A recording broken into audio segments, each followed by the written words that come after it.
Convos Collide. I'm your host, Kobe the Cobra Turner. I'm your host, Mo Money. And I'm your host, O Dog, aka O. What's happening, fellas? What's up, fellas? Hey, look, it's another week. We back on the show, man. It's good to see your faces. For No sure. doubt. No For doubt. sure. We missing the OG. Fredo. We miss you, Fredo, the OG. We miss Yeah, you. We'll see you soon, brother. yeah, Hold we're it gonna hold down. you down, no big bro. No question. No Absolutely. question. No So look, question. I want to start today's show with prayers and thoughts to the victims and the injured and the still missing and their families from the massive container ship crashed into the Francis Scott Key Bridge in Baltimore, Maryland. Very tragic incident. And if you will, viewers and listeners, join the No Cap crew in a little moment of silence.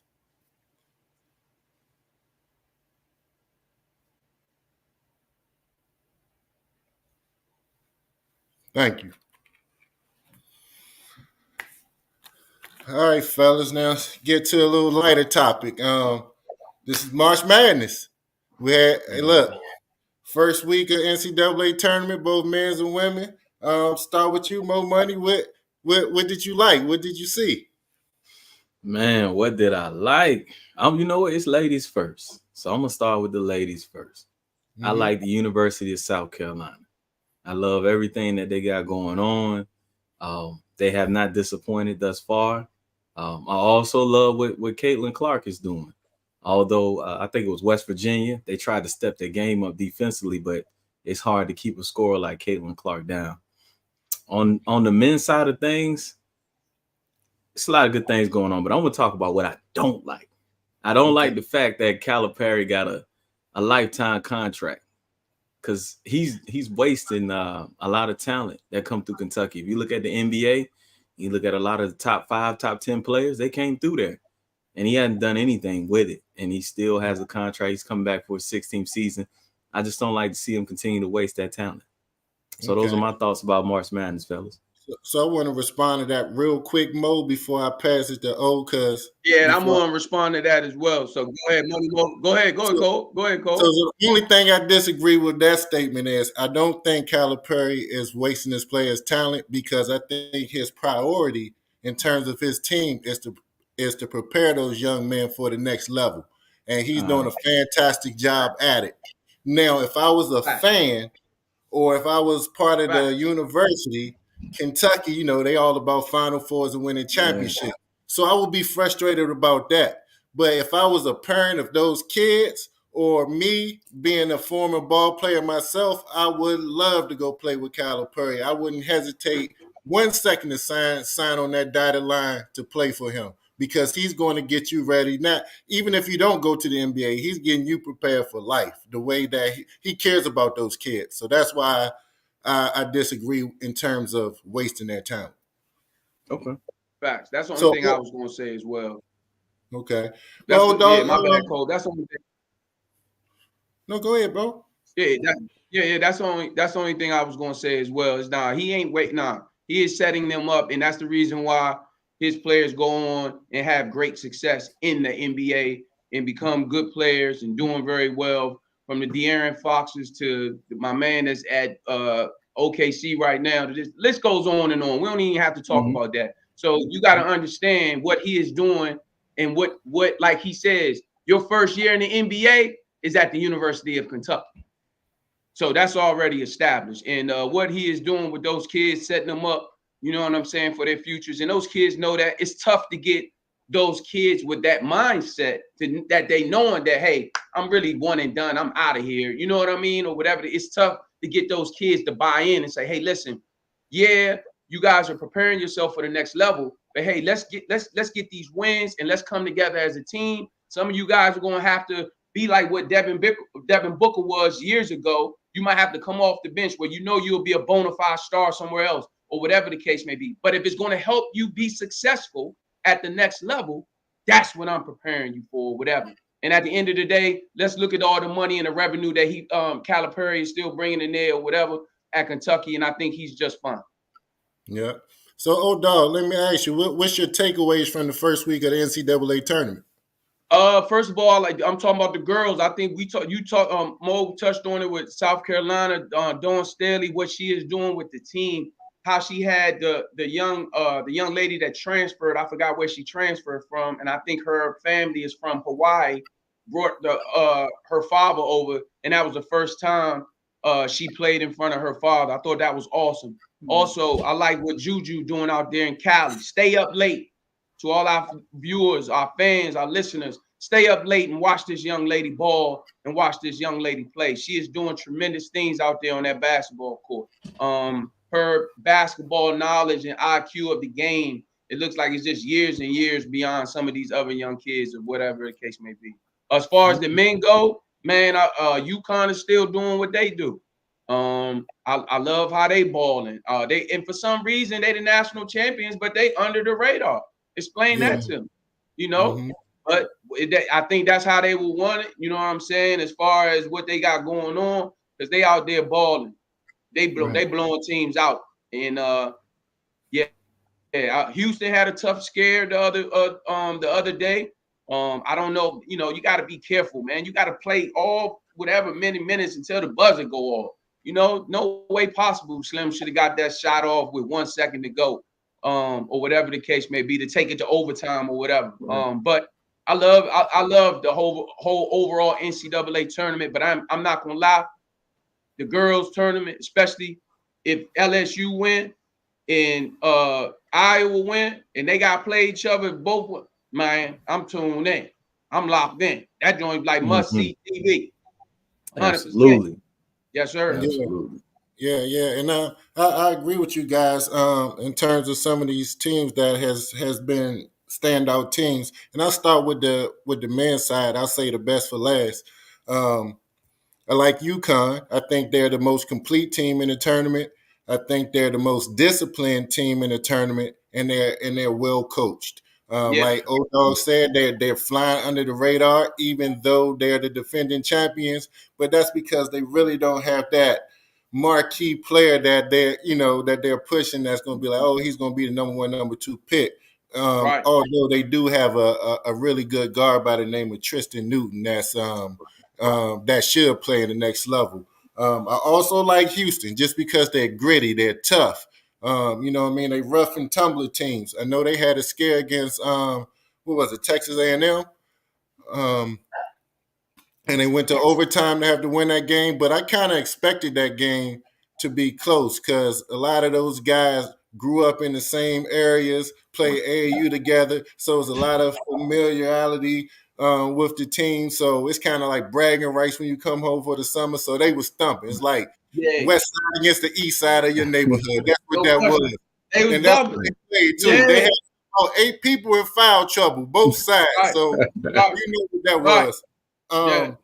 Another team, I can't dismiss Purdue. I know they're not the most exciting team to watch. They're not the most exciting team to watch. They're number 1 seed, but they have this kid, the 7'4" Zach Edey. And if we're gonna, you gotta kind of acknowledge that he may be the Jokic, the college version of Jokic. You know what I mean? Just this kid that's very skilled and the biggest thing on the court. And what you going to do with him? You have to pay attention to him. You double team, you triple team. He's going to kick it out, and they have shooters all around him. So he's a problem for anybody that they face because it's just nobody that size with that type of skill to defend them.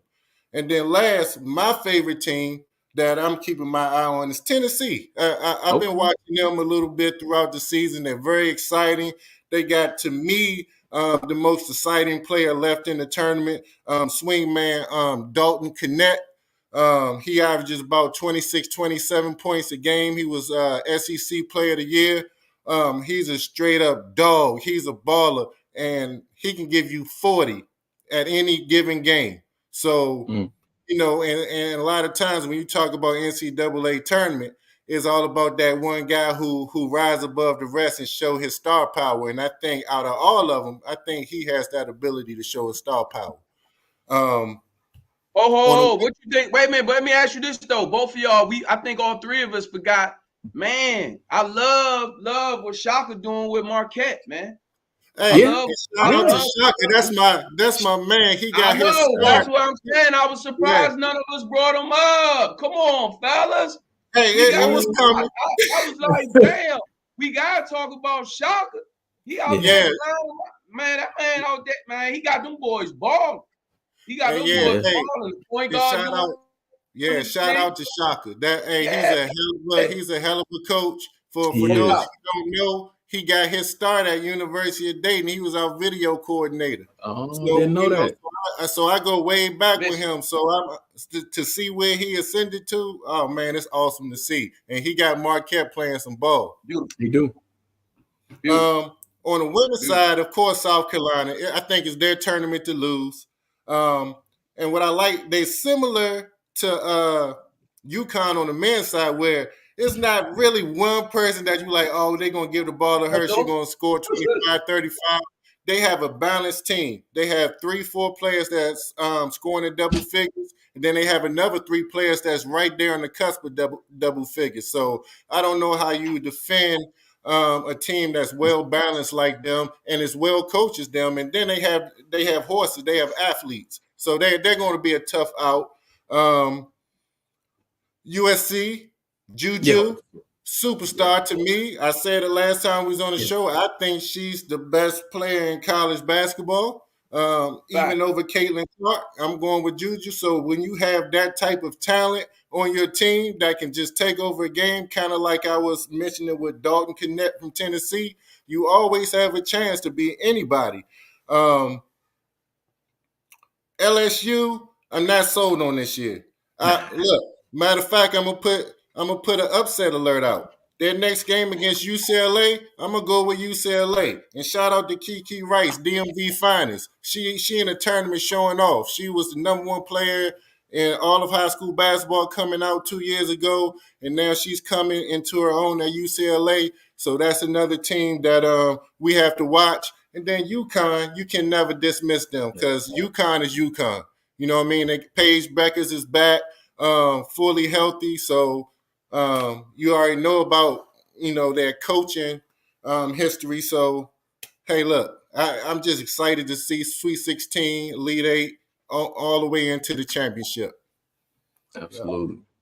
Yeah. So I mentioned a few players that I have on the radar. Is there any singular players that you guys kind of look like? Dang, Kobe, your link, man, is trash, bro. Your link is like Damian. Your connection is like Damian Lillard's defense the other night when Money Mo was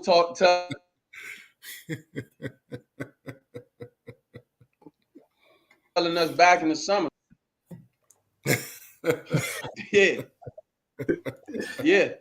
Listeners and viewers, he got a station set up where you think he got a station set up at his crib. He got a station set up at his crib like the Matrix, where he got 55 different computer screens around, bro. Like your connection is that cricket holiday bowl. Hey, how you figure my connection? It might be yours. You look like you in the visiting room of Red Onion Penitentiary. Nah. Where you at? You like a POW. It ain't mine. See, I'm locked in. You already know. But nah, you 100% right though, for sure. You right, man. That tournament, man. And I think we the ones from last year and years prior, man. It's been awesome basketball. Yeah. No, you say in terms of players, for me, just kind of watching Juju for the first time, I have to admit it. I've been watching highlights, man. I'm not staying up 10 o'clock at night during the regular season. I'm just gonna keep it real with y'all. So I finally watched her the other night. If you'd have told me 2 weeks ago that she was better than Caitlin Clark, we'd have had to argue. But after I watched her in the tournament, it's not even close. I haven't seen in my lifetime. I haven't seen that side, that skill, basketball IQ, coordination. She got it all. Yeah. Who would you compare a game to? I'm still old enough to watch. Like when I watched Tina Thompson play, I think she played at USC, if I'm not mistaken. Mm-hmm. But that was like a young Tina Thompson. I think people forget how good Tina Thompson was in college. When she was coming out and got drafted by the Comets. Other than that, there's really no real comparison because Candace Parker was good at Tennessee, but she didn't have this well-rounded of game. Shamika Holslaw wasn't as tall. So it's as a big, I guess. Watch it. That's sis, Money Mo. Hold on, that's big sis. Now we not gonna talk about Shamika. She was. Hey, in her time, she was it. But as a comparison, I'm talking shit. Yeah. No, as a comparison, it's kind of hard, man. She might be the first thing to break the mold because I haven't seen anything like that. Yeah, but you gotta remember, she not a big Mo. She a guard. 100%. Shit. Yeah, she a guard. So you mentioned the Houston Comets. I kind of what's her name? Cynthia Cooper comes to mind. Yeah. A bona fide scorer at that 2-guard slot that can just score at will. She can she a 3-level scorer, can shoot the 3 ball, got the mid-range game, drive to the hoop or post up, efficient free throw shooter. I like everything about her game. It's you might even have to go to the men's side to really get a good comparison how she plays. But she's definitely a awesome player. My dad said Cheryl Miller. Of course, that's way before my time. But yeah, I didn't see Cheryl play. Yeah. Everybody know about her, but I didn't get to see Cheryl Miller play. Yeah, mm-hmm. But I mean, it's just we talked about it. Shout out to Money. Yeah. No, I'm saying shout out to you with the every episode. I don't know if our viewers and listeners pay attention, but it's very important that you put up a new pair of J's behind your I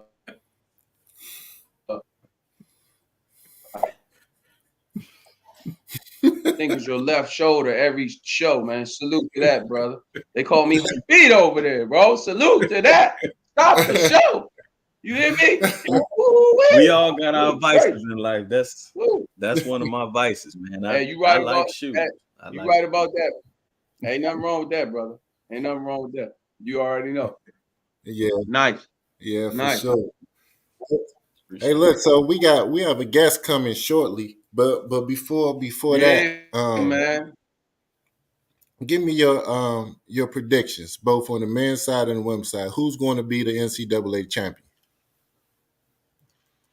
Go ahead, Money Mo. On the men's side, I like UConn, and on the women's side, I like South Carolina. I'm gonna keep it chalk, man. I don't really see no upsets happening like that in my mind. Oh, dog. Yeah, I like South Carolina. I like South Carolina as well. On the women's side and on the men's side, I think Houston had a scare. And I think they're gonna come to play and they're gonna do what they need to do as far as the rest of the tournament. So I'm going for Houston. I like that head coach, man. I liked him for a while. I thought he was a good coach, and I rock with him. So I want to see him win one. Okay. Yeah, and I agree. I'm definitely going South Carolina. What about you? South Carolina for sure. That's close to guaranteed money as you can get. I believe. On the men's side, I think it's a pick 'em, even though UConn right now seems to be the team that's closest to being the best out the bunch. But I think I mentioned earlier, I'm kind of rooting for Tennessee. I like to see exciting basketball. So when you have a championship game, I want to see some people that can play one-on-one type basketball and put on the show. So versus the complete team. So if it's UConn and Purdue, that's going to be a boring game. For sure. For sure. Yeah. Yeah. For hey, sure. Mo, I'm looking at the screen. I swear I think it's over. His connection is trash. Bro, no.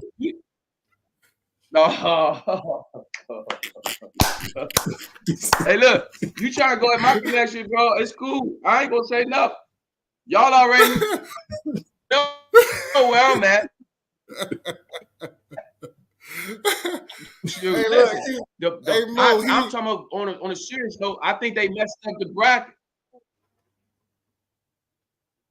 Cause you done missed half the show. What you talking about? This is my first time talking to you.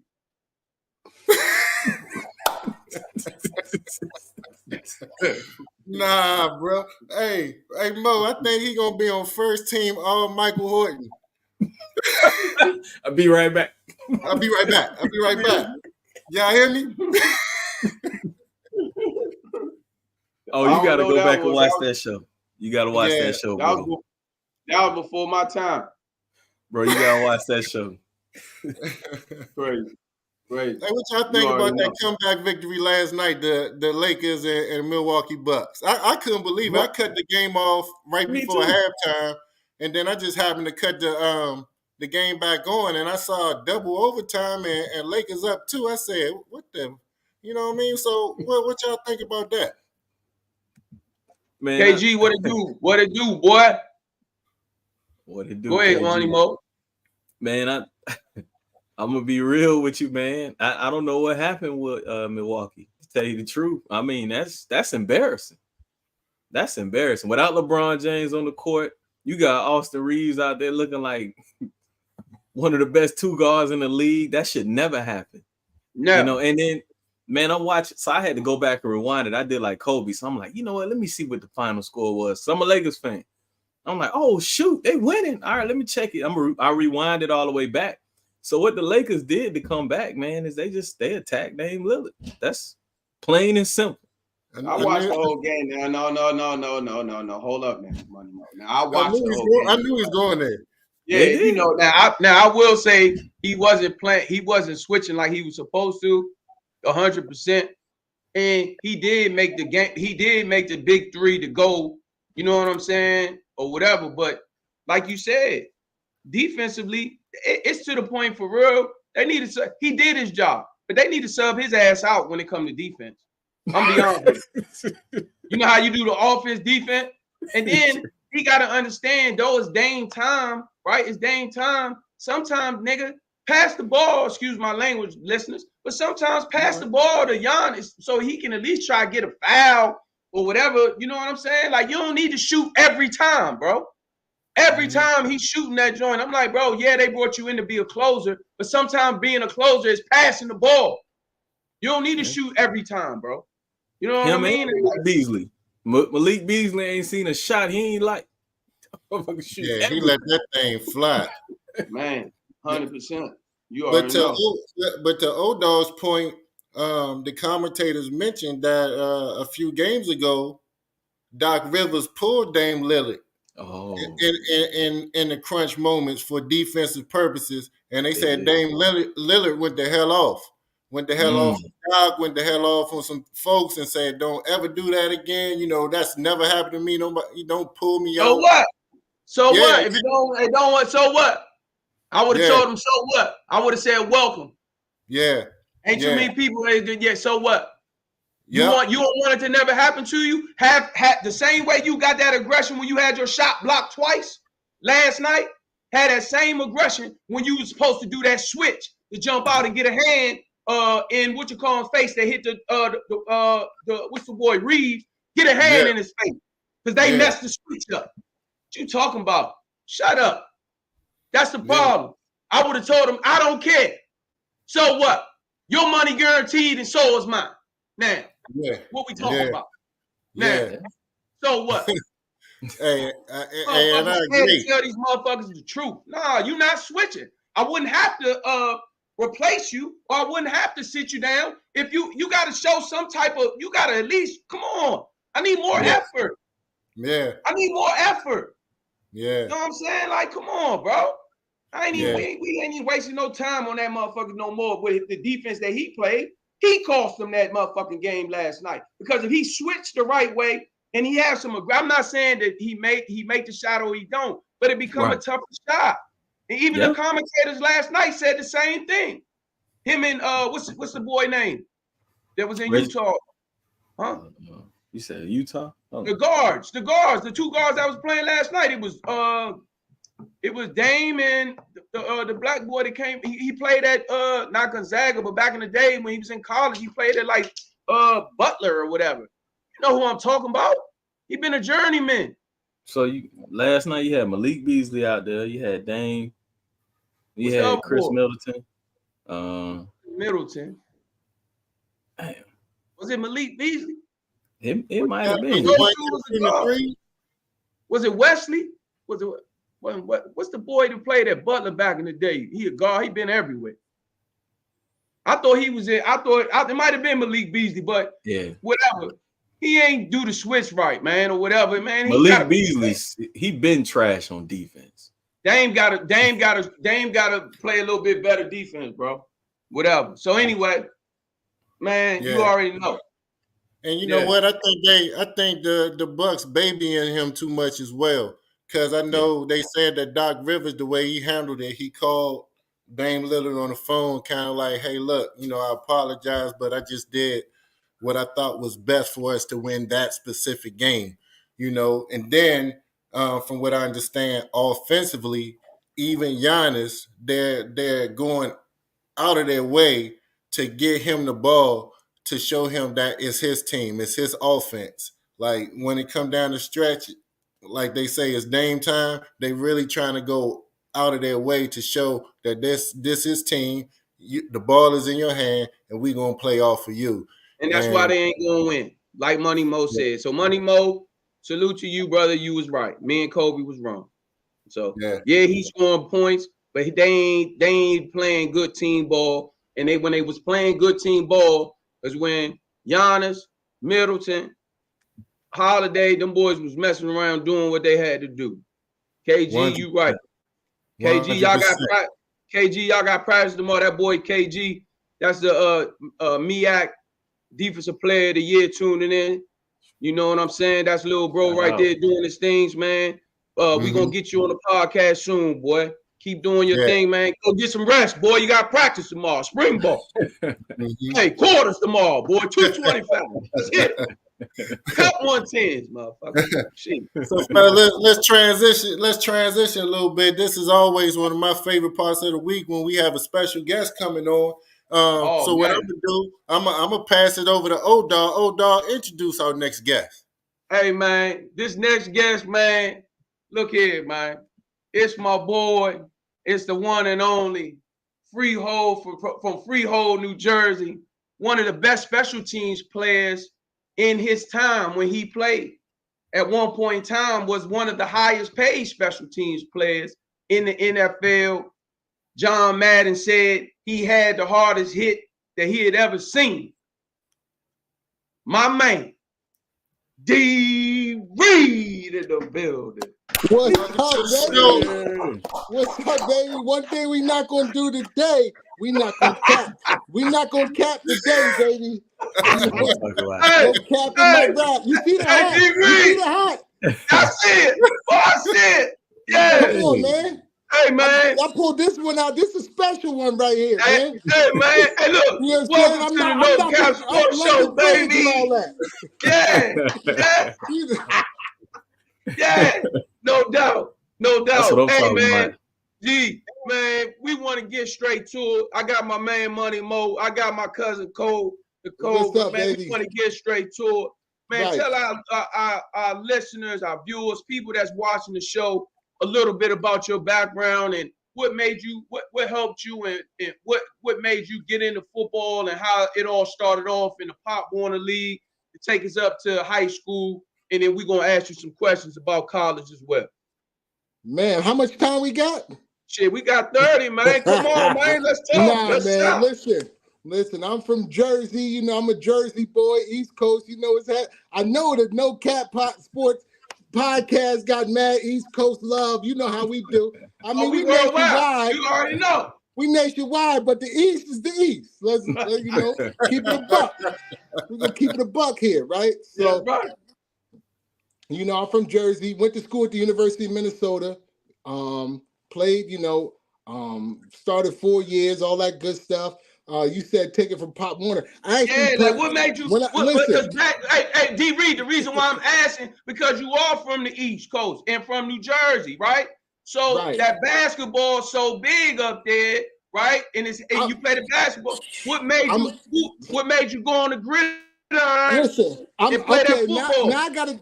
You're right. Let me take them all the way back. Oh, my bad. I was gonna skip the root, right? No, we want to know. We gotta get to the root, right? So you gotta remember, for me, basketball was my first love.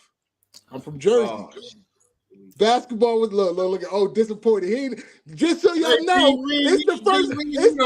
This is breaking news for O. This is breaking news. But then they're broken heart. Basketball was my first love. You know what I mean? But my mom, working multiple jobs, she kept me. I played every sport. I tried everything. Right. She said, "I'm gonna keep you out of the streets. You're gonna t-ball, soccer." I tried everything, but I love basketball. But football was one of the sports I tried. When I first tried, I had to play up. That's when they had the weight limits and all of that. So when I was in 6th grade, I played with the 8th graders. Nice. That was the only year I played Pop Warner. 1 year, because then I was too big. I couldn't play again until I was in high school. My freshman year, played again, and I had grown so much that I was a good football player. I was already nicer, and I was playing AAU basketball and everything. I was hooping, traveling, all of that. But when I got to high school, I was already nice in football. You know what I mean? I was nice from my sophomore year to my senior year. I was nice, right? So I'm all state, all of that, coming out of Jersey. Senior year, middle linebacker. I'm a big, slow linebacker, right? So I wanted to go to the Big Ten. Back then, they had Ohio State, had Katzenmoyer. Penn State had Brandon Short. Brandon Short wasn't as slow, but Katzenmoyer was a big, slow linebacker. So I'm like, okay, I go to a Big Ten school, I'm going to be able to stay at linebacker. I wanted to stay at linebacker. I was 6'2", 240 coming out of high school. Wow. Man. Yeah. Man. So, you know what? Let me rewind it back for the audience because I gotta give you the insight. This is the no cap. This is the no cap. So I gotta give y'all the full. My senior year, going into my junior year, we lost every game. We were 0-10, right? 0-10. Look, these are still. Y'all sorry as shit. Hey, y'all was 0-10 and they scheduled 10 homecomings, man. We got whacked. So going into my senior year, I'm like, that's not gonna happen. So I worked my butt off the all season. Had my guys with me. It's okay to hard. Curse. It's okay to curse. You could curse. I don't curse though. I don't curse. So it is what it is. Hey, listen, you see me, man. Listen. My bad. Go ahead, bro. So my senior year, I worked so hard going into that year. I'm ready. I was already nice, right? I'm all state, preseason, all that. But I worked so hard, and then the first game of the season, I broke my hand. Damn. First game of the season, I'm like, oh my God, this is crazy. So I had to miss 2 games, right? I'm like, this is crazy. But missing those 2 games turned me into an animal. I was nice, but I missed the game so much. That's when I really fell like real deep in love with football because I missed the game so much. It turned me into an animal. I came back. I had to play the rest of my senior year with a cast on. So I'm the one-armed bandit wrecking shop. Going crazy. Just going crazy. Nobody could block. I don't think nobody in the country could block me that year. I don't care who it was. I was just that. When you locked in, when you really lock in, youngsters listening, when you really lock in and focus on something with no doubt, with no fear, with nothing can stop you. Period. When you lock in and you focus and you just cut the distractions, cut the Instagram, cut the ladies, cut the hanging out, and you lock in on something, there's nothing that can stop you, especially in sports. You lock in and you already good, you already got some talent, God-given talent, and then you focus it. That's what the greats do. They laser focus, and they cut the distractions, and they sacrifice. So that was my senior year. So, actually, what happened was my AD called me in his office. I had a crazy game against the number 1 team in the state. He's like, listen, off of that film, you could go anywhere you want to go. He's like, where you want to go? I was like, I want to go to Ohio State. I was just telling y'all about Castleberry and all that. I want to go to Ohio State. Yeah. I was on a visit the next weekend. Wow. I committed to Ohio State. I remember you told me that because you used to mess with Springs all the time about that. Yeah. That's why Spring, LaCharles Bentley, that's why those is my guys. Will Smith was my bro. Will Smith was from New York. Rest in peace. Will Smith. We played in the Governor's Bowl my senior year, and we was all supposed to go to Ohio State. I was going to Ohio State. This guy, Sammy Maldonado and Will Smith. So we linked up. We gonna be in college together. Even though we was playing against each other, they played for New York, I played for New Jersey. My personality is like, I got love for everybody anyway. Yeah. So we linked up, and then he went to Ohio State, and he started as a freshman. He started, and he only stayed there 3 years. So he got drafted by the Saints, and he called me when he got drafted, like, yo, D, when he started getting them checks, he's like, yo, D, yo, you need to get up here, man. This is the life. He said, matter of fact, I'm going to send you bread for every sack and every tackle for loss you get. 100 a sack, 50 a tackle for loss. This when you at Minnesota. Hold up. When I'm in college. Hold on, man. We got to ask you some questions. Hold on, man. We got to ask you some questions about how'd you get. Hold on. I know you talk about your recruitment. What other schools did you visit? Listen. Okay, boom. So I'm skipping ahead. Oh, I'm skipping ahead on you, huh? He's like, hold on, how we get there? That's my bro. You know that's my bro. I know, but how good-hearted, like, rest in peace, my bro. Like, he had such a good heart. Like, he didn't have to do that. You know what I mean?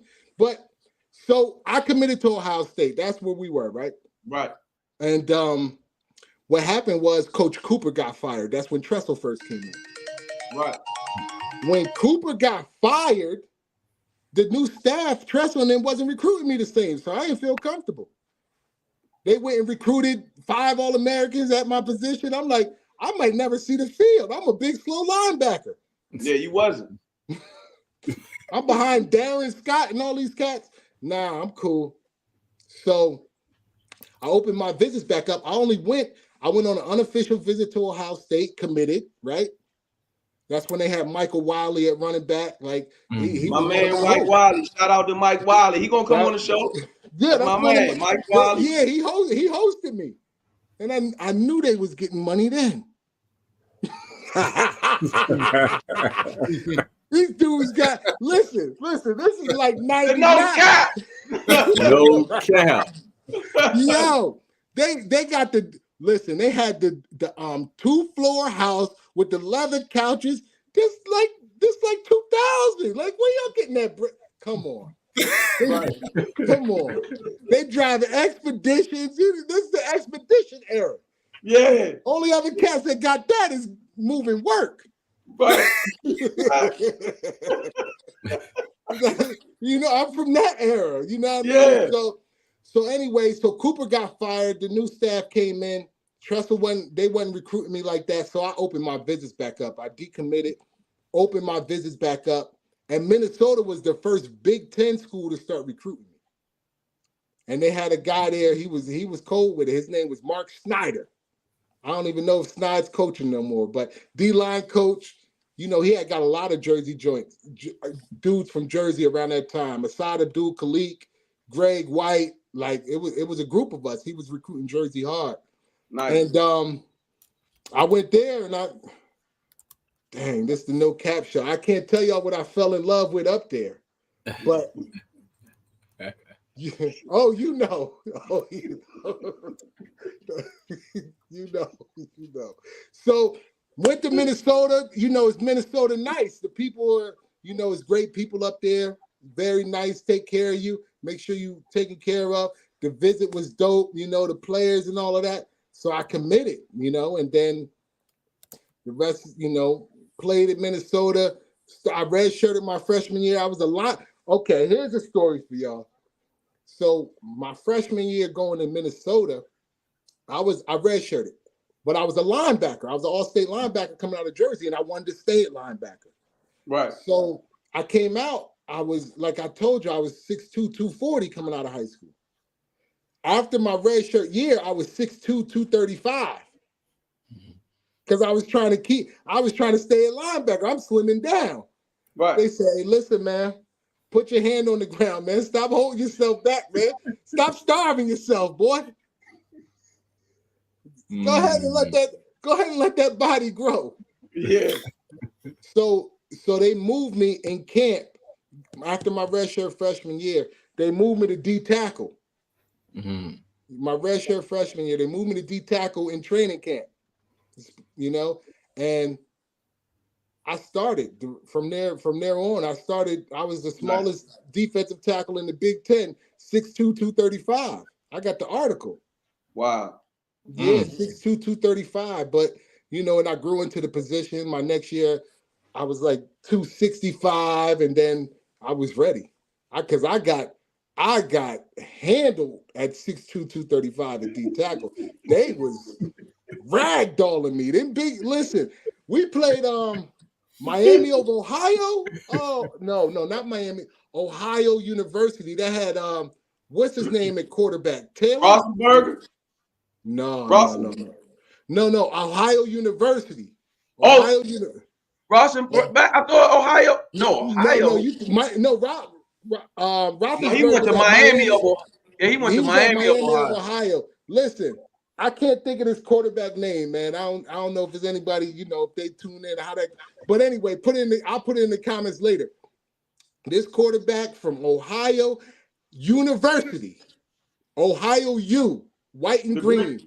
White and green. Man, they hold offensive line with seniors. LaCharles, I played against all of them when they was big.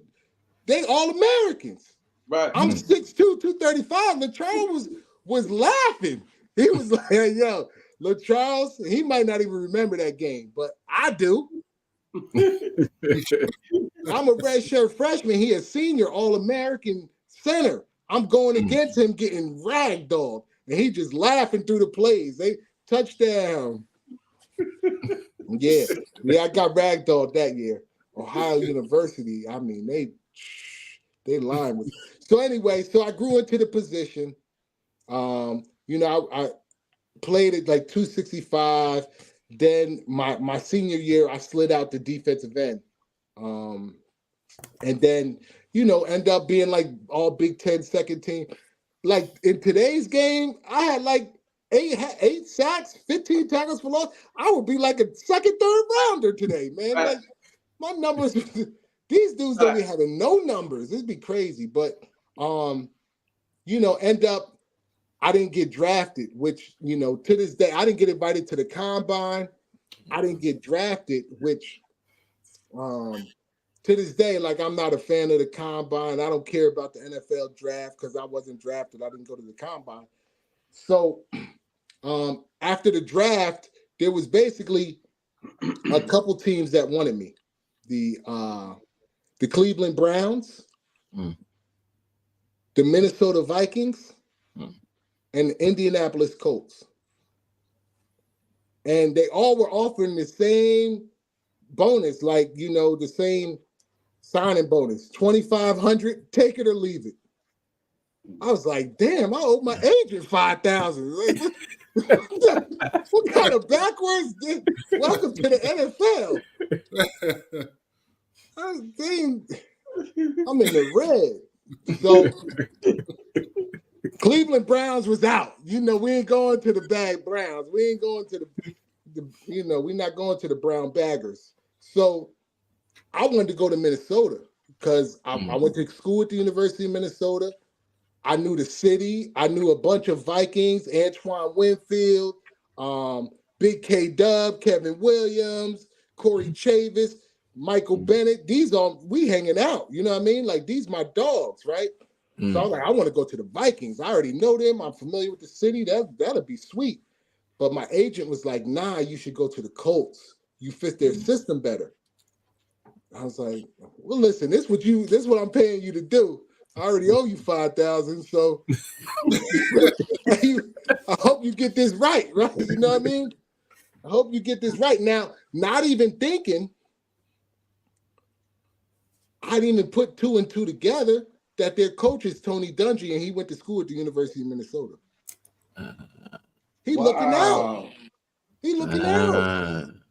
Wow. I didn't even have my eyes open enough to realize he brought in 3 other guys from my school to just try out to make the team. Dominique Sims, Yuki Do, like he brought other guys. Ben Utek, the tight end, was already there.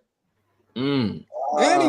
And he got about 10 Big Ten players there. He loves Big Ten. He loved Big Ten players. Marlon Jackson, Kelvin Hayton, Bob Sanders, Dallas Clark. These is all big. Mike Dawes. They all Big Ten players. Obviously, he loved the Big Ten.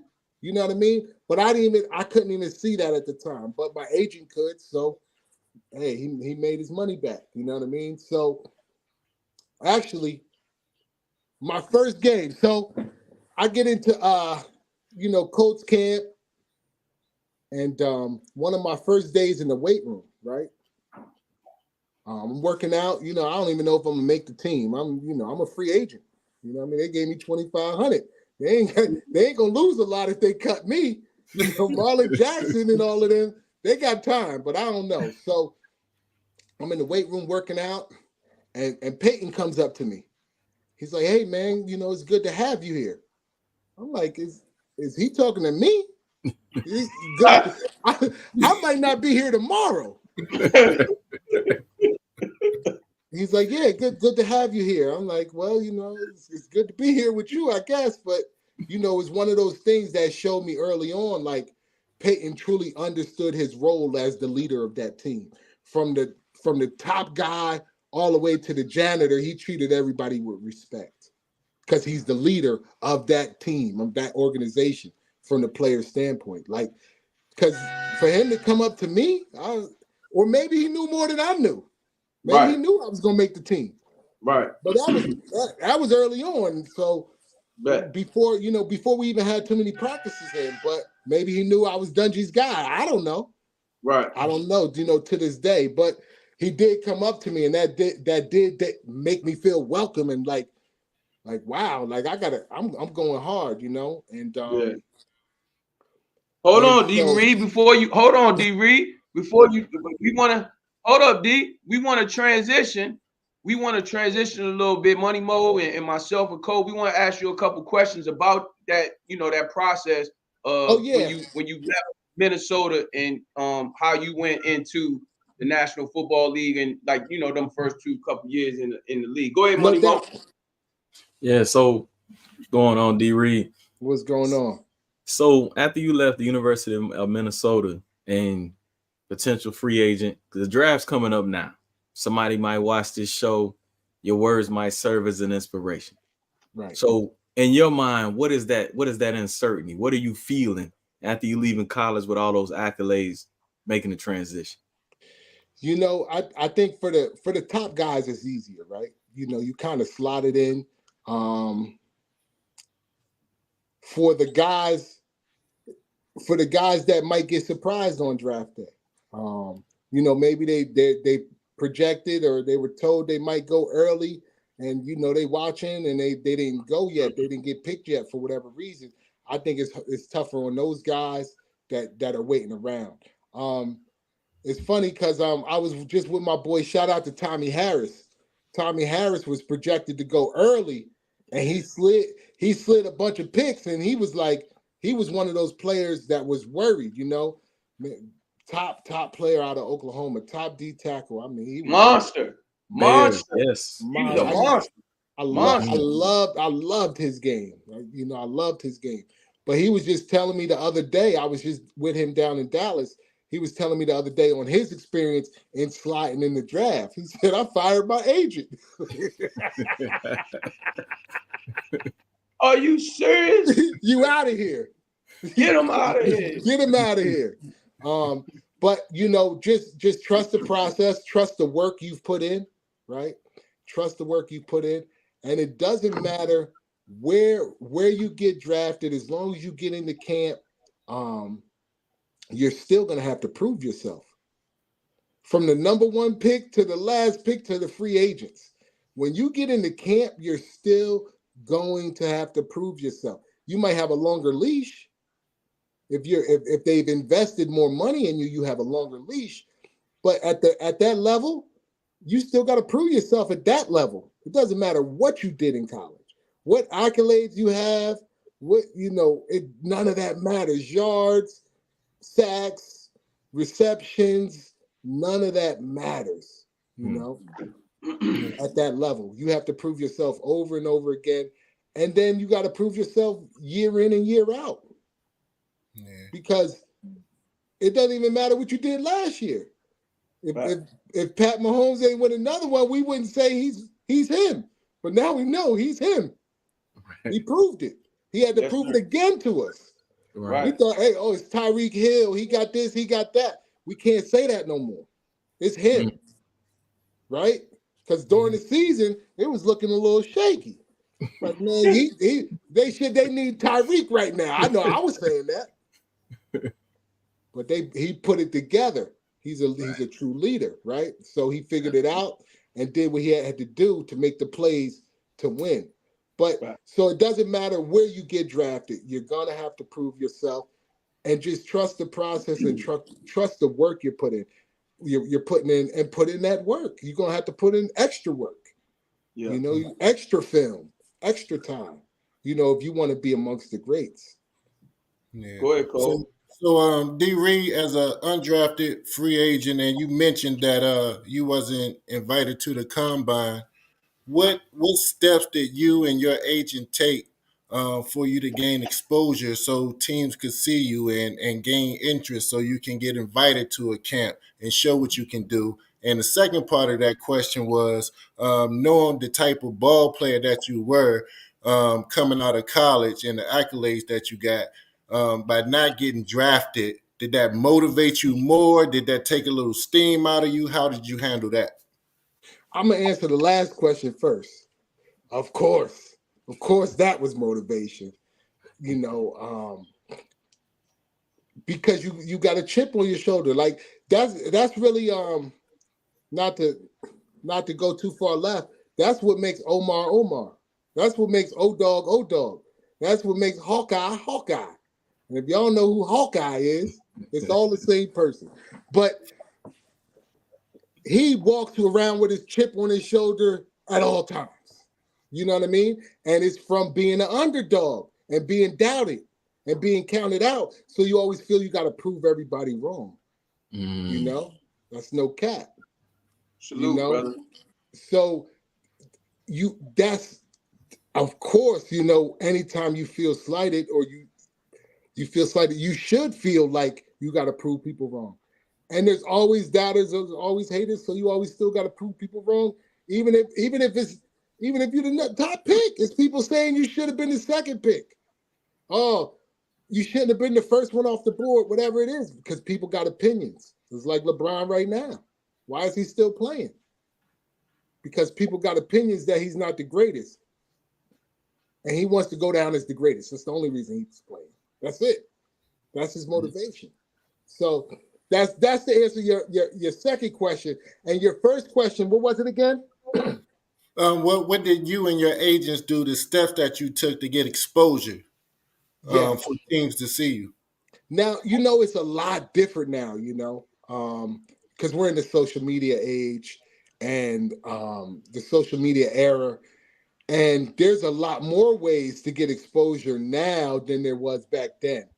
But, and I know people spend a lot of money. It's almost like you have to, you have to, kind of sell yourself more than you had to back then.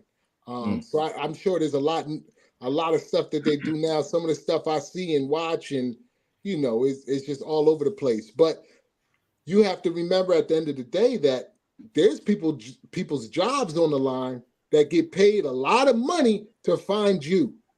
Right. Whether you're a great player or a diamond in the rough, there are people, a lot of people. You talk about 31 teams, at least 10 scouts on each team. That's 300 people that are looking for you. So somebody, if you have talent, if you're working hard, if you're making plays, somebody's going to find you. Somebody's going to have an eye or take a liking to you. And that's all you need is that one opportunity, you know? And like I said, it was only 3 teams that wanted me, right? So it wasn't like I had a bunch of opportunities. I didn't have every team in the NFL that was interested in me playing for their team. I had 3, but the opportunity I got, I had to take full advantage of it, you know? And so that was kind of the mindset that we went into it, because there wasn't that much back then that you could do to get more exposure past what they already saw you as. Right. That's true. And it's pro day. All you got is a pro day, and you know, you can send your film out, but that was pretty much it back then. It's very, very rare, especially in 2024, that you slip through the cracks. Facts. It's very rare now.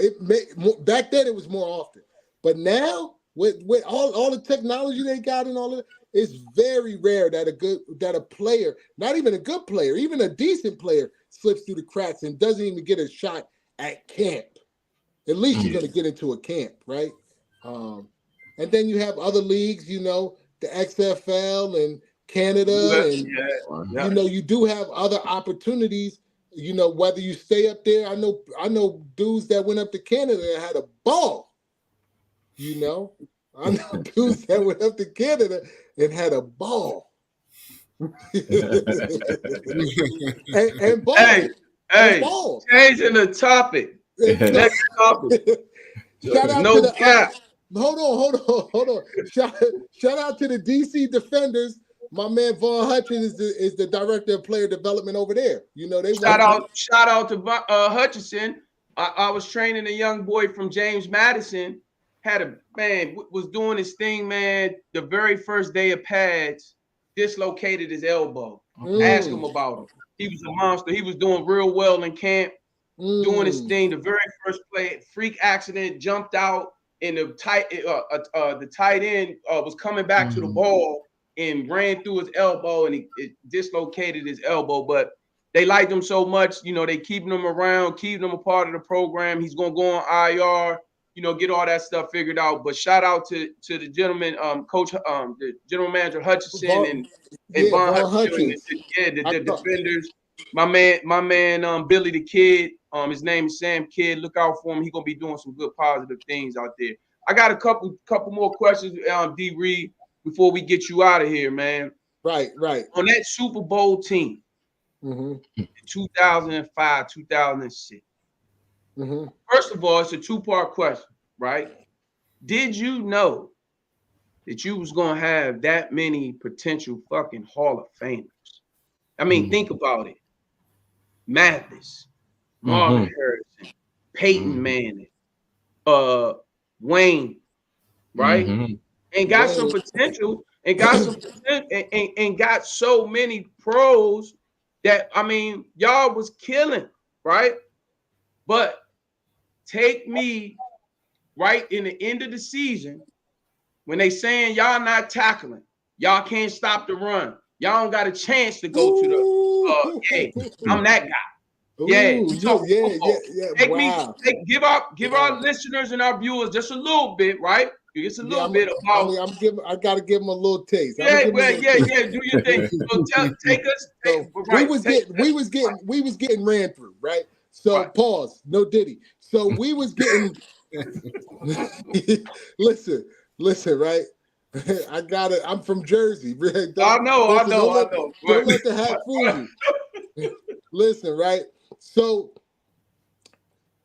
we had given up 300 yards in 3 games straight to the Titans, to the Jaguars, to the Texans. Right. People didn't realize Bob was hurt. Bob was hurt. So our defense wasn't really right. You know, guys we try to make plays, make up for Bob being hurt. Right. Because he's the guy. He's the leader.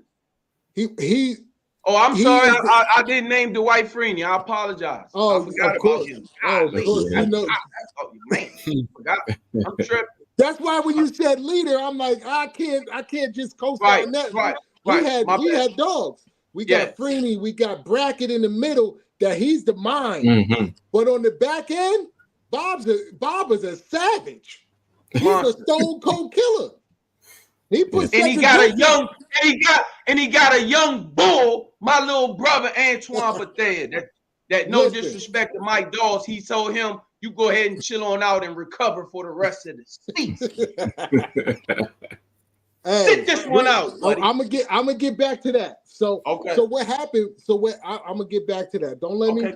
So what happened was when we started the playoffs, Bob came back.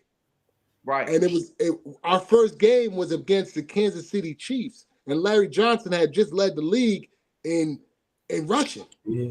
We played against the #1 rusher. We just gave up 300 back to back. So everybody like that. Oh my God, this is a disaster. They about to get ran through even more. Right. But Bob was back. Right. Shutting things down.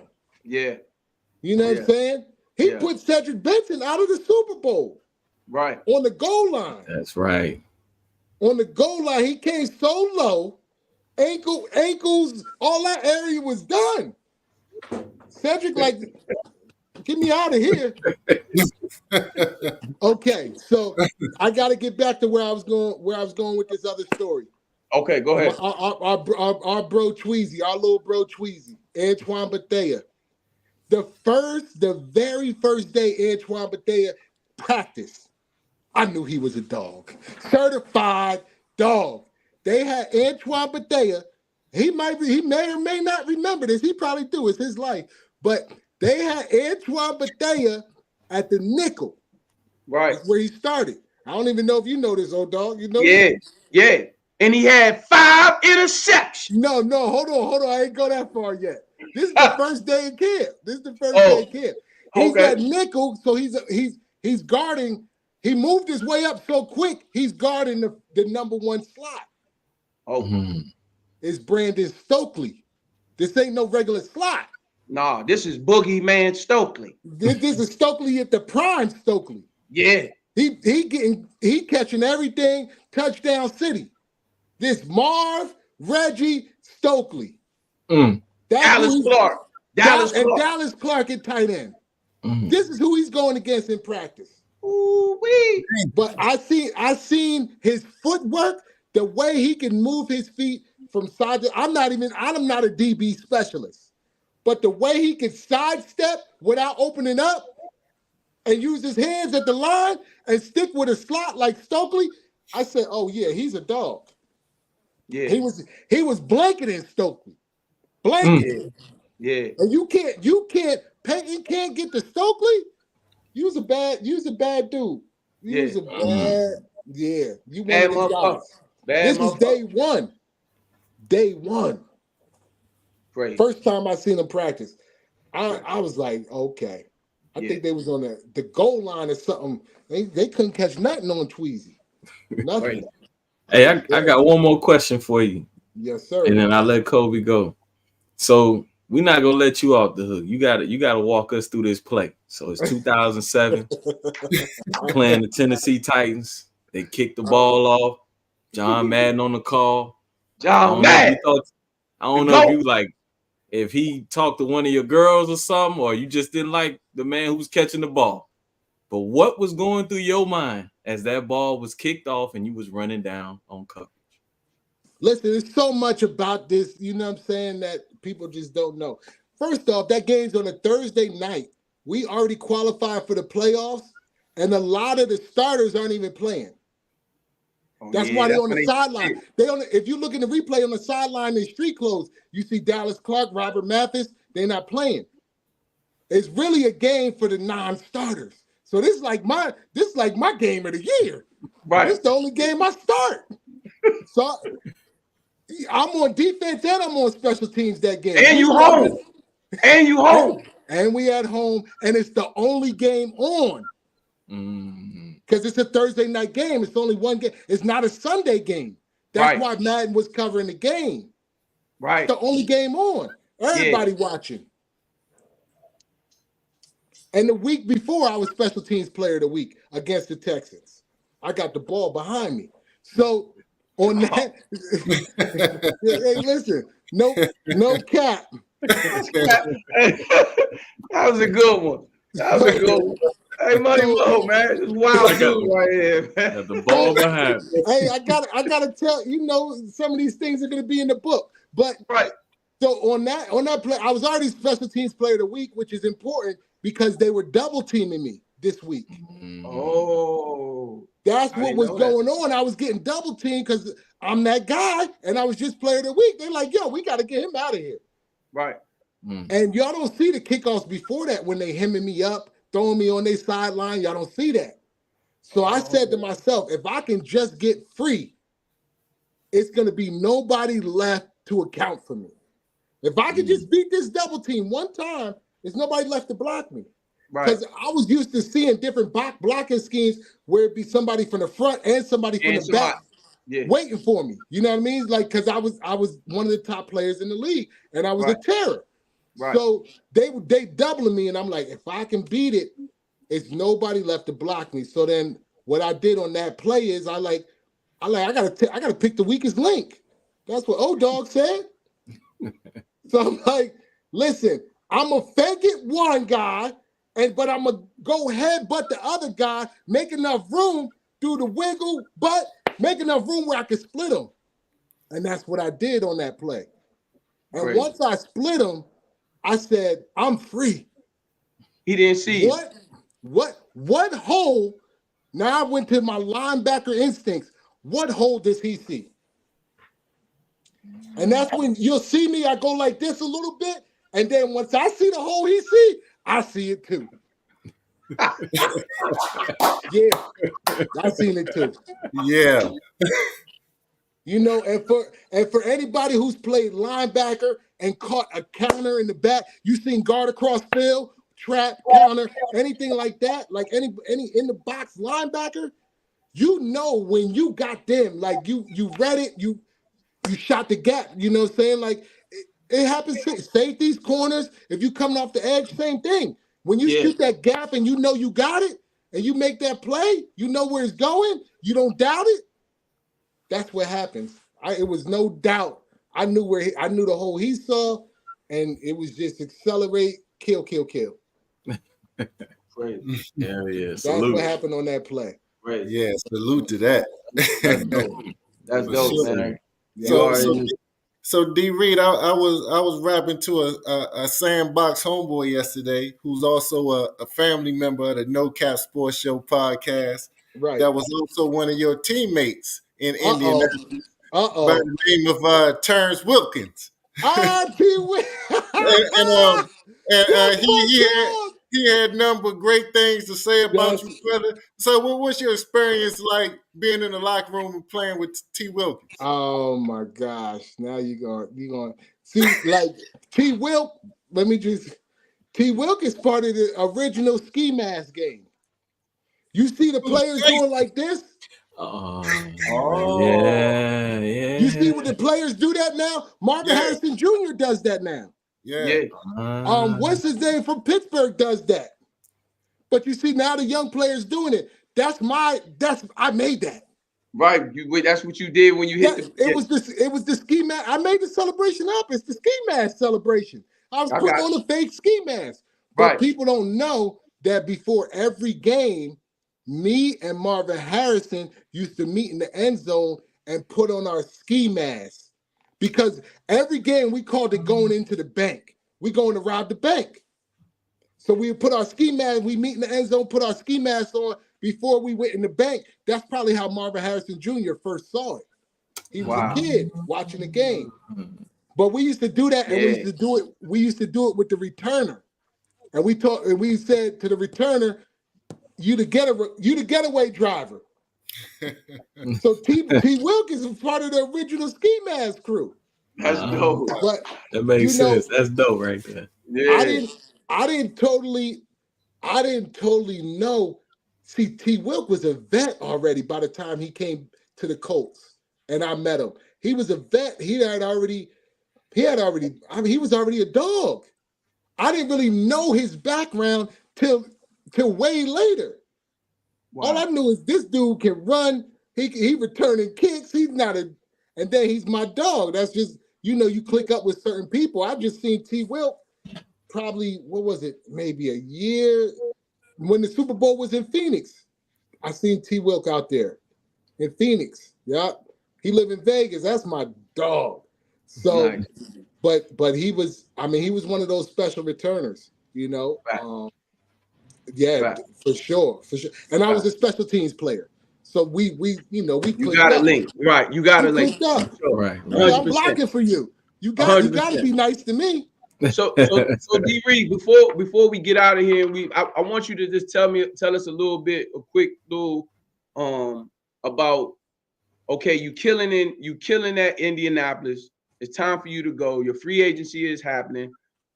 Take us through how you got to Denver, how you signed at the time. It was one of the biggest deals ever for like a special teams player. And also tell us a little bit about what you got going on right now. Tell our viewers and listeners what you got going on and how we at the No Cap Sports Show podcast can help you and get your stuff out there and just let everybody know what you got going on in your hometown. I see you doing so much charity events and all kinds of stuff, and you know what I'm saying. Tell them a little bit about, how you be moving around with. I'll let you say the rap star's name, and that's your. I don't want to talk about it. I mean, when we walk through the kitchen, But no, seriously though, let them know a little bit about, first the Denver Bronco thing, and then let's close it out with what it is that what you got going on now, right. Some of your charities and stuff that you're doing right. now in your hometown. Right. So, with the Denver Broncos, my contract was up with the Colts, and the Denver Broncos had just got Josh McDaniels came in. That was his first year as the coach, and him being at New England, we played New England twice a year, even though they weren't in our division. We always played New England once because they were the top team in their division, and we were the top team in our division. And that's part of the scheduling, and then twice in the playoffs. So we always played New England twice. Right. We usually played Pittsburgh twice or Baltimore, whoever was the top team. But so he knew I was a good special teams player, and so he brought me over to Denver. Gave me a nice deal with some great incentives. Actually, O-Dog's boy negotiated that deal.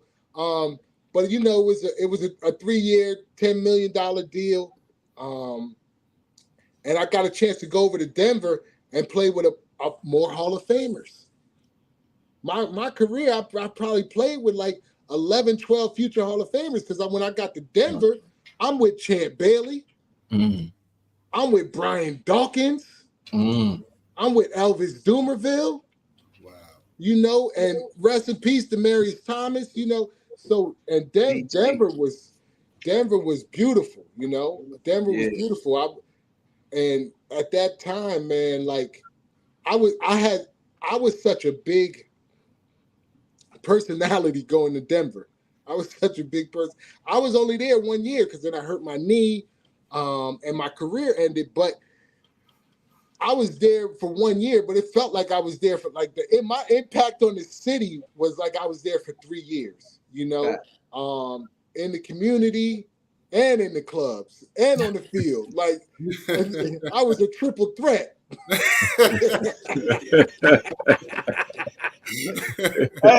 I had a billboard. I had a billboard with the Special Olympics, and I had models. Models at the joint the next week. Like I was that guy. Oh man.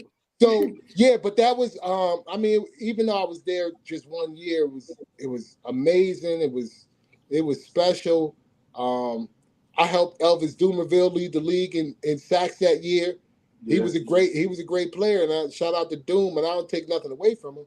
But I came over there with the mentality and the understanding of a whole pass rush package made for one person, right, or made for certain people. Because Freeney was the guy. Mathis was super nice, but Freeney's the guy. So the pass rush package is tailored to Freeney winning more than anybody else. So I kind of brought that over to Denver, and I said, I can pass rush, but Doom's the guy. And I'm humble enough to say he's the guy. I understand role playing, right? And that's another thing for the young guys is play your role. Everybody can't be the superstar. yes, sir. But I sat next to Doomerville. I got 6 sacks more than I ever had any other year in my career, or more than ever, you know? So for me personally, being next to that superstar and playing my role next to him and making plays off of him helped my career as well. You know, Right. so sometimes you got to understand you're not the guy, but that's okay. Yeah, You could be a second down back or third down back and play years in the league. facts. That's You know, you don't have to be a number one wide receiver all your whole career. You might start off as a 2 or a slot or whatever it is.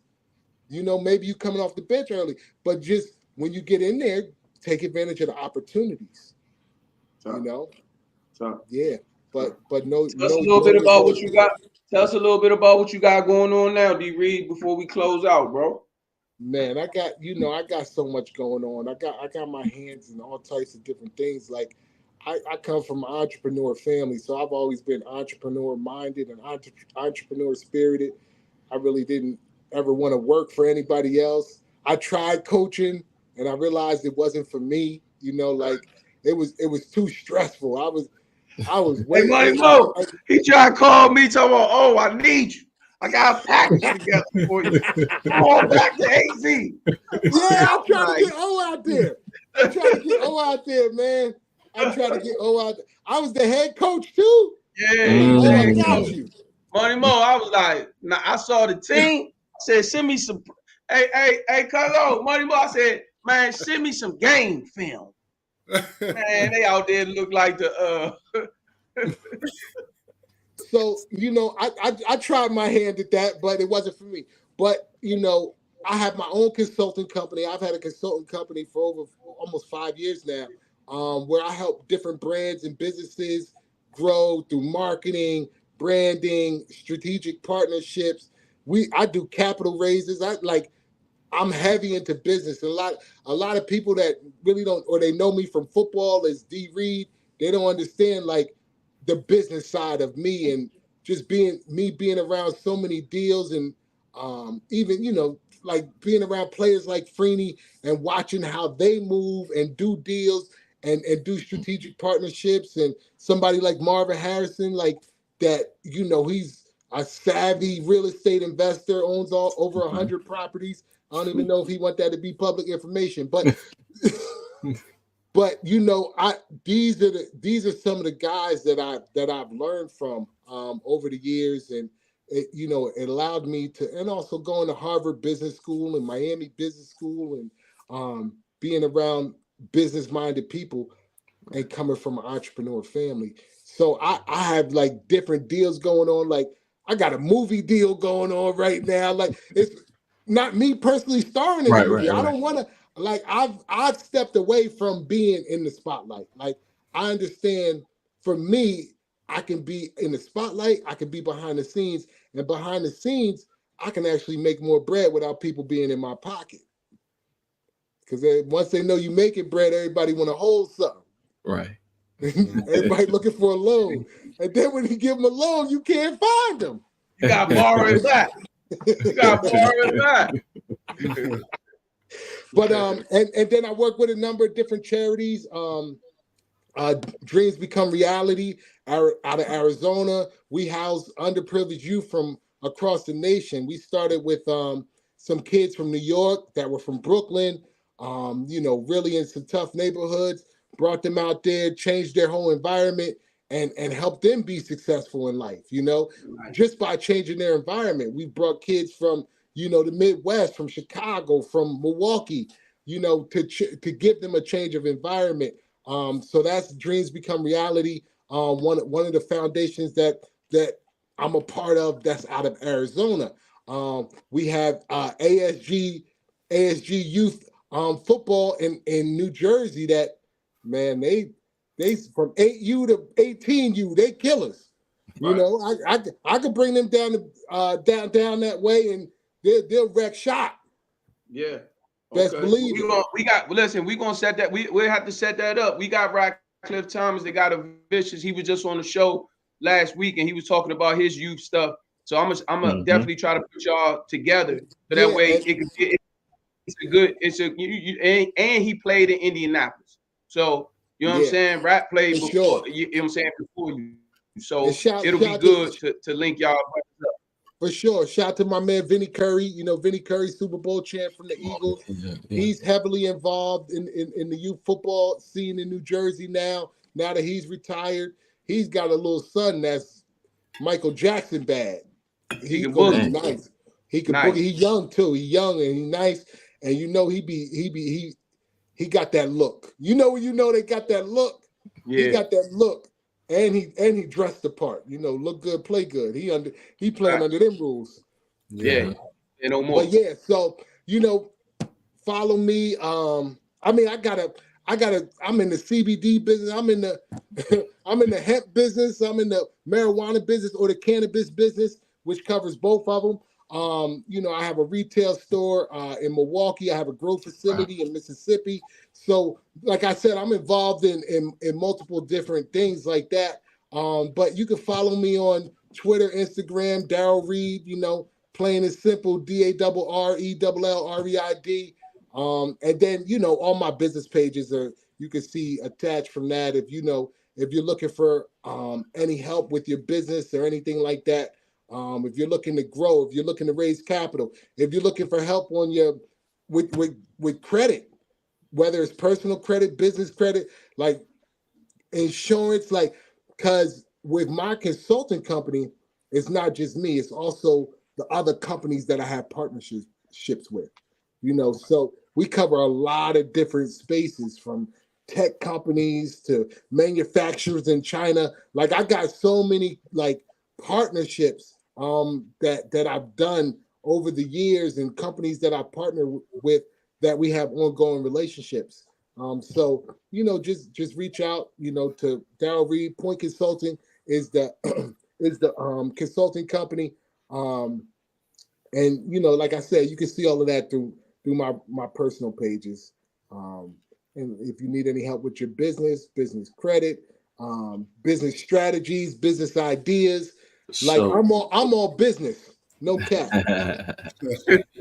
God dang! You like Money Mitch on Paid in Full. You a hustling motherfucker. Hey, listen, and they getting me back into football. So I wasn't even trying to touch football, but now they like, yo, D Reid, you got the connections, you know the coaches, you know the this, that, and the third. So now I got some football recruiting partnerships. Okay.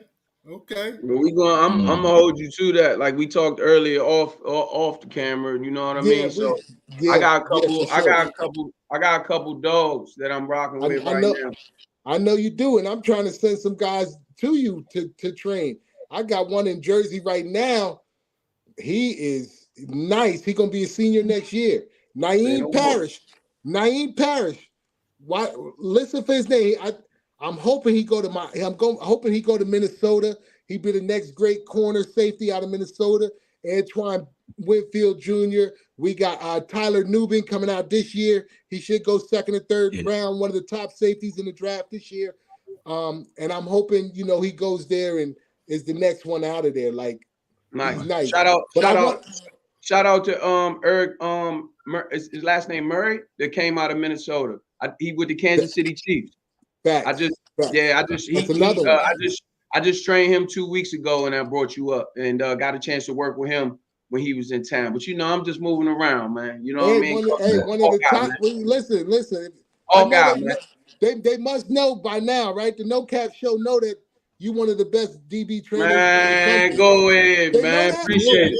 Yeah, facts. Oh, they know already. Yeah. Okay. Except the flowers, brother. I need to do the rundown. Do I need to do the rundown? No, look. He don't need that, D. Reed. He don't need that, D. Reed. He might be capping. I gotta make sure this is no cap, man. You see, I got the beamer on. Like I came in to knock the bridge down. You already know. You did? But now, all jokes aside, though, O-Dog, Hawkeye, Omar, Evans is one of the best DB trainers in the country. Period. Point blank. Period. Salute. From a footwork standpoint, to a conditioning standpoint, to a strength standpoint, to a mindset. Because, like he told me, Sammy sideline ain't never dropped, ain't never had a bad play. I wouldn't even know what that means if it wasn't for my dog. Sammy sideline. Oh man. How go? Oh, Sammy sideline what? Sammy sideline is always on top. He ain't never. He always there. He's the only person that's 100% out of bounds, man. Hold on. Y'all knew about Sammy sideline or no? Nah, this is my first time. This is my first time hearing about it. Yeah. Hey man, you gotta relax, man. I just got on the show a couple months ago, man. We got slow walking, man. Oh man, I might have to come back, man. We're gonna talk about when I come back, we're gonna talk about O-Dog. There you go. Okay. There you go. All right. The PG rated. You know, we there you go. 100%. Hey, D. Reed, this was an awesome interview. We appreciate you. I appreciate you having me, man. Man, look, man, you brought the energy. You vibed with us, man. And look, you welcome back here anytime, even if it's just to kick it with us and talk some shit, bro. I appreciate it. Yeah, like, you know, after the draft going into the season, you know, we really be able to talk crazy. Yeah, I'll tell y'all some more O-Dog stories. Okay. I got them. Yeah. Hey, waiting on it. We looking forward to it. Y'all play Danny Ball yet? Yeah. Kobe has, Mo has it. Okay. It's called Bully Ball. We changed that name. No motherfucking Danny over here. Bully Ball. Change that. Hey, look. Come on, man. Get out of here. Wait. Get out of here, Cole. Bully Ball. Hey, look, this is the No Cap Sports Show podcast. We want to thank all of our viewers and listeners for tuning in once again.